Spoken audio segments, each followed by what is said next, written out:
कसौटी। is clearly mine. The stream runs through my side. No, the boundary is here and the एक बार फिर राजा भोज सिंहासन बत्तीसी पर बैठने के लिए आगे बढ़े। वो जानते थे कि हर बार उन्हें एक नई कहानी सुननी पड़ेगी, लेकिन उनके मन में सिंहासन पाने की इच्छा बहुत प्रबल थी। जैसे ही उन्होंने सिंहासन को छूने के लिए अपना हाथ बढ़ाया, चौथी पुतली प्रकट हुई। वो पुतली बहुत शांत और गंभीर दिख रही थी। उसने राजा भोज को झुककर प्रणाम किया और कहा, मेरा नाम धात्री है। क्या आप में महाराजा विक्रमादित्य के समान निष्पक्षता का गुण है?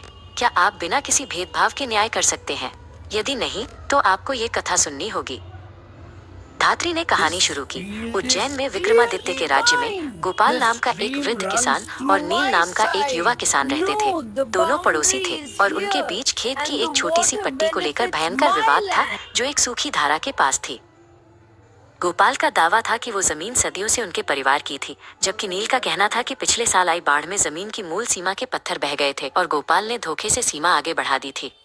मामला इतना उलझा हुआ था कि कोई गवाह या कागजात से भी सही हल नहीं मिल पा रहा था। मंत्री विद्यासागर ने कई बार कोशिश की, पर दोनों किसानों के पास अपने अपने तर्क थे।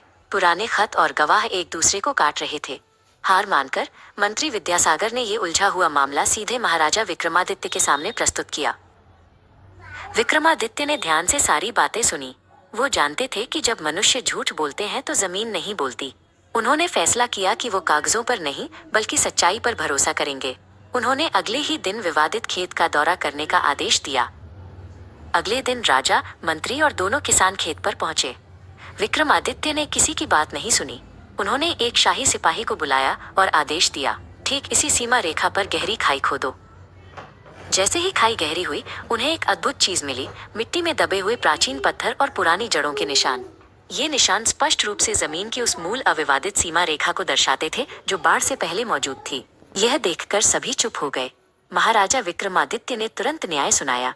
उन्होंने कहा कि जमीन ने खुद निष्पक्षता से गवाही दी है। नील का दावा सही साबित हुआ।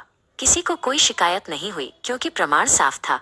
ने अपनी कहानी समाप्त करते हुए कहा, महाराजा विक्रमादित्य की निष्पक्षता ऐसी थी कि उन्होंने कागज या इंसानों पर नहीं, बल्कि धरती की सच्चाई पर भरोसा